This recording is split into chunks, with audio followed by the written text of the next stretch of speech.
And then that brings us to the other game by, actually, I will say, so it is a 3D Realms game, but it is developed in tandem by Kill Pixel Games and Slipgate Ironworks.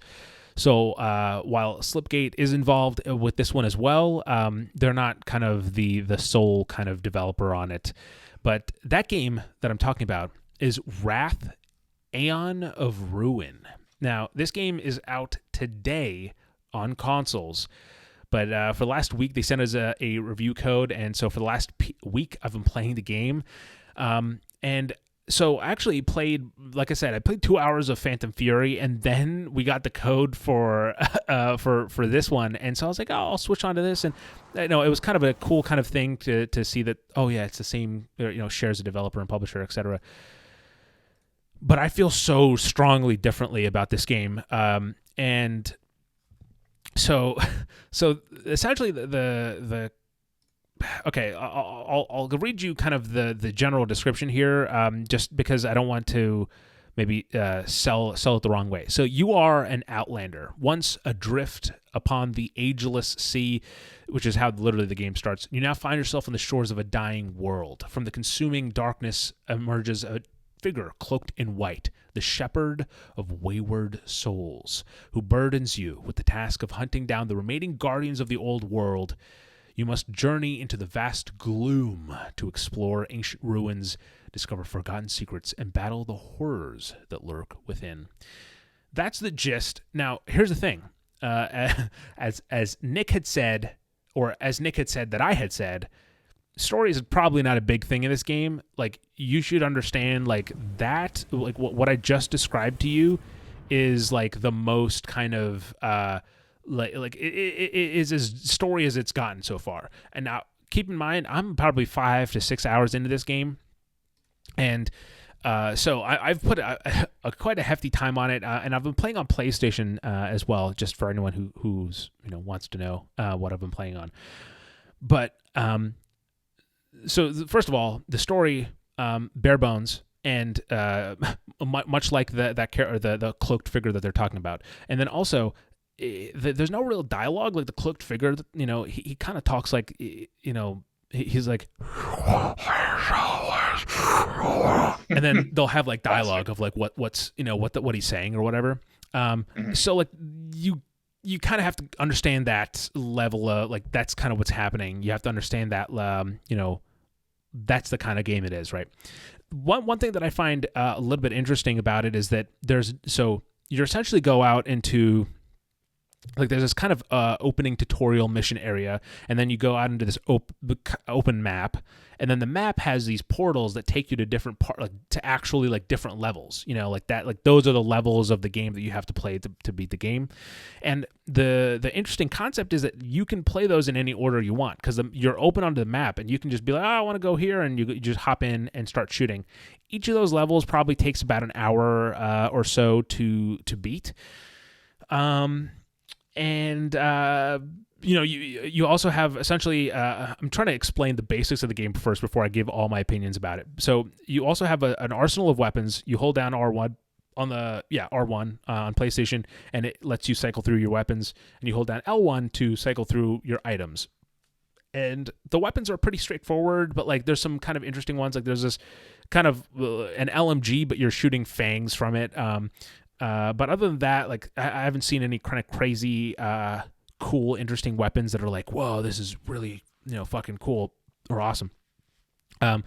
You start out with like a pistol and a shotgun, at least like from my playthrough. That's how kind of the way I got those weapons.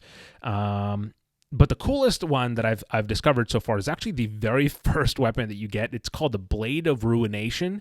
And essentially, it kind of it's a blade that you have. You don't like hold it. It's just like almost like imagine like an Assassin's Creed gauntlet, but like you flip it out like around, so it's on the top of your arm, and it's just a giant blade instead of just a small little like hidden blade. And the cool thing with the Blade of Ruination is that, like, apart from just attacking enemies, it has much like some of the weapons as well. There's no aiming.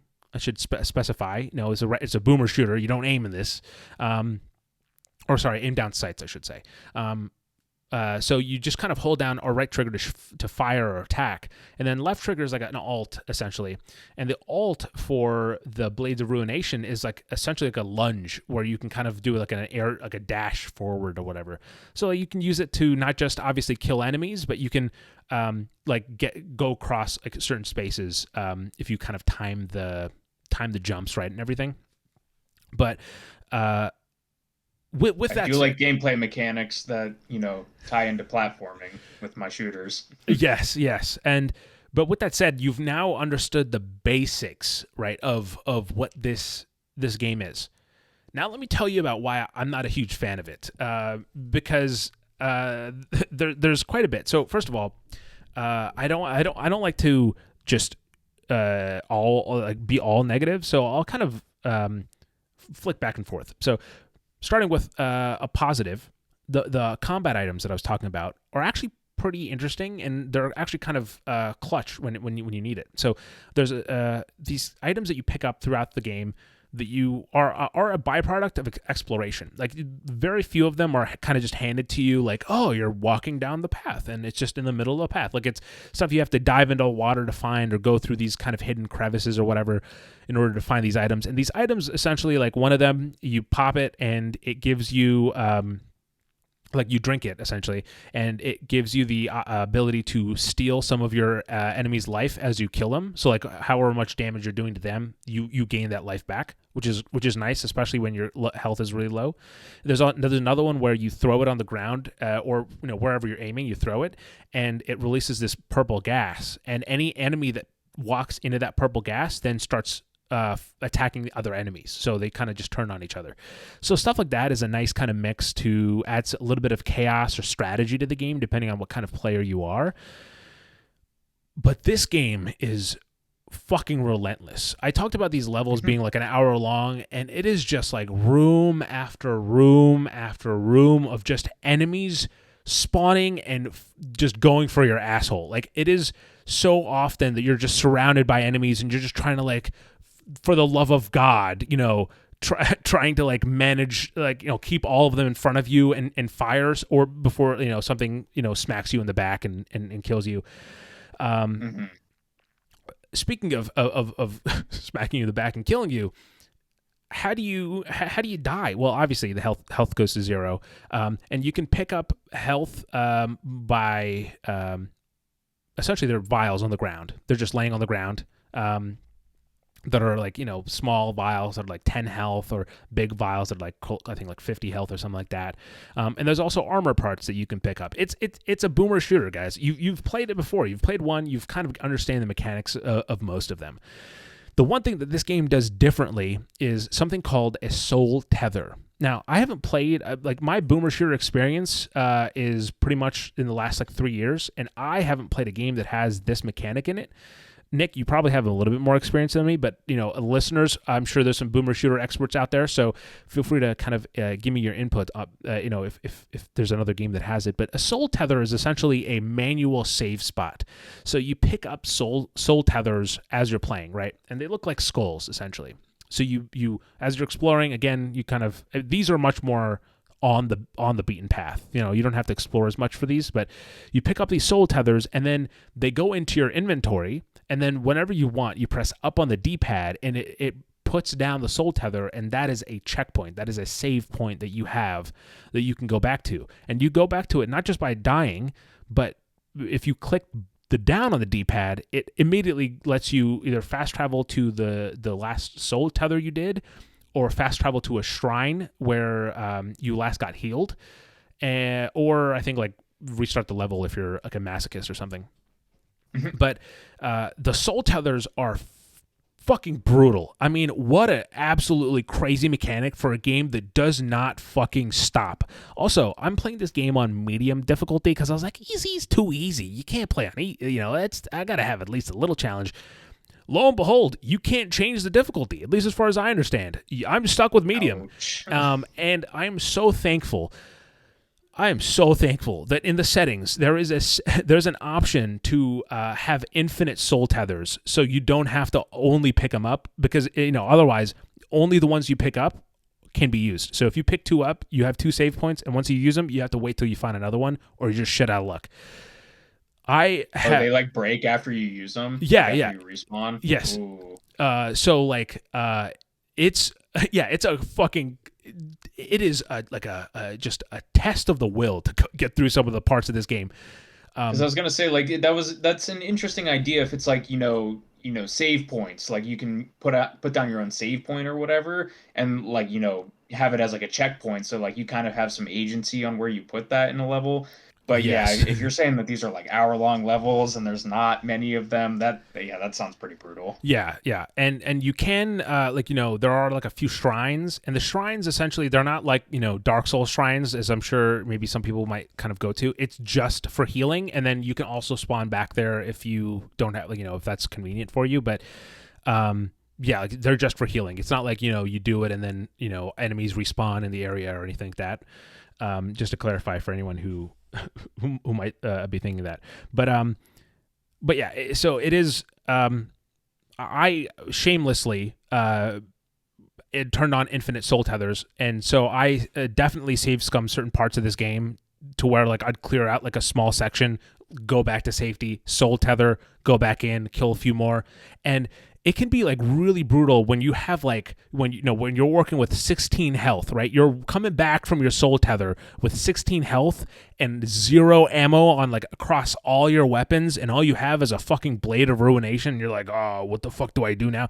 It's a tough fucking situation to be in, and I think there is a certain to kind of the game's credit, or just kind of a credit to, or just games in general, I guess.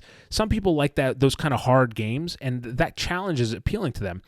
Unfortunately, like I said, the game has these long levels, and they end up feeling tedious because there are a lot of the same enemies that you're seeing over and over again.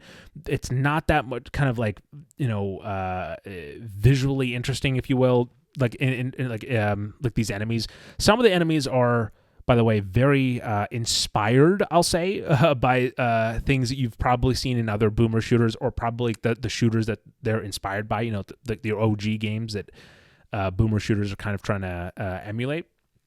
None of them kind of really stood out as like, oh, this is a totally interesting new design that I liked.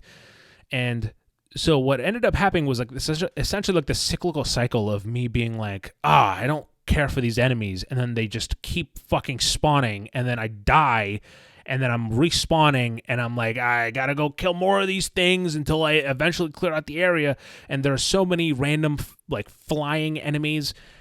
And the problem with the flying enemies mainly is that they have terrible pathing.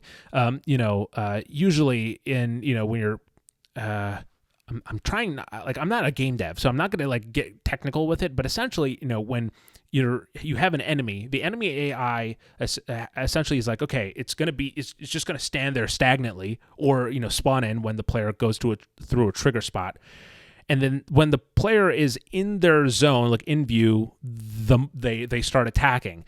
And good enemy, I'll say like good enemy AI will essentially plot out how to get to you, right? Like, so it'll be like, okay, the player is in the other room. I have to go through this doorway, go through and find them.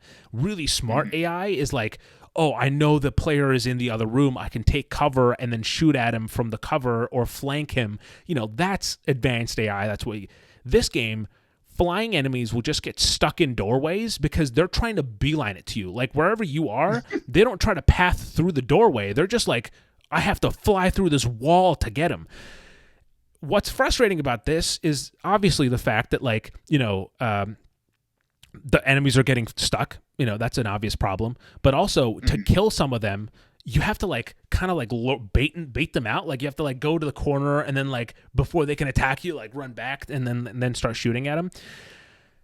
And also, some of them can attack through the fucking walls. So like you're just like, okay, I think I'm safe, and then all of a sudden you're fucking taking damage, because some dude's attacking you from across to a hallway. It's a little ridiculous. Some of that stuff, and there's also I'm not sure what exactly it's called. I think it's called a winch. or a wrench. No, I think it's called a wench. But essentially, it's a monster that has like it's open from like the mouth down to like the chest, and it's just all teeth. Fuck that enemy, man. Holy shit. They just spawn, like they're just out of these corners and then they just bum rush you and you can't fucking anyway. I'm going to move on from that. Let's see, what do I have anything else? No, I don't have anything else. It can be fun at times and probably some people might kind of. Oh, actually, last thing that I have to mention that I did make a note of. The ammo and items don't always pick up immediately after you walk over them. So like there'll be times, again, it's not that like on paper any one of these things individually is bad, but like let me put this whole picture together, right? It's a game that has long levels, soul tethers, enemies that are kind of repetitive that you kind of get used to after a while, that are frustrating because they have not often like great pathing, or they just spawn out of nowhere and start trying to attack you. And on top of that, having to navigate through all of that while like trying to pick up ammo and not being able to shoot the enemies because your character's not picking up the ammo, like unless you walk specifically over the spot. It just makes for a really, really frustrating experience. Which is unfortunate, and I really I wish, and I could sing the game some more praises, and that's not to say you might not like it. If you're just someone who like I just want to play some boomer shooter, I want to see what see what the game has in store, maybe you'll like it. But yeah, this one I'm gonna keep playing it just to see how far I can make it. But I this one's unfortunately just didn't land for me. Yeah, it definitely sounds like it's kind of like a thousand cuts kind of situation where, like you said, nothing sounds like, super bad, but it's just like a lot of, tiny irksome things that, end up adding up to be a pretty big thing. Right. And I don't think necessarily that they're like awful, right? But also like there's so many frustrations, and I think the biggest thing is like there's so many frustrations that I have to like caveat you with to say, oh, you want to check out Wrath, Aeon Ruins? Well, go for it, but like also remember like this and this and this, like be warned. And it's hard for me to recommend that when there are, if anything, the boomer shooter genre is oversaturated at this point. Like it's there's so many games coming out that some of them don't need that caveat, and I would much rather just say, hey, play one of those games instead. You'll have an experience that is similar in terms of gameplay, but without the kind of the frustrations that come with it. And so yeah, ultimately I think that kind of yeah I don't have much else to say about it.